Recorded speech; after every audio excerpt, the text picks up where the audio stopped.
6 divided by 1, it gives us 6, and here 1 times 6, which equals 6, which equal to 6. Here 6 divided by 6, which equals to 1, okay, which equals to 1. But this is not the correct answer, because according to the PEMDAS, first we have to do parentheses and then exponent and multiplication and division, and finally addition and subtraction. Okay, remember that multiplication and division has equal priority from left to right.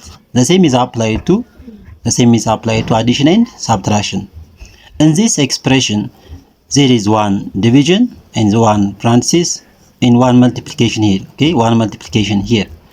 Okay, in order to get the correct answer of this problem, first we have to this parenthesis. According to PEMDAS, first we have to do this parenthesis and then this division and finally this multiplication. Okay, if we do this multiplication before this parenthesis or this division, it's wrong.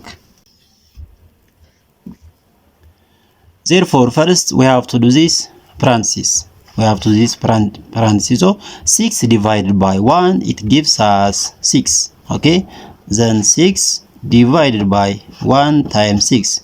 Here multiplication and division. Okay, so remember that multiplication and division has equal priority from left to right according to PEMDAS. So first we have to do this division. 6 divided by 1, it gives us 6 and times 6. Okay, 6 times 6, which equals to 36, Therefore, this is the correct answer of this problem.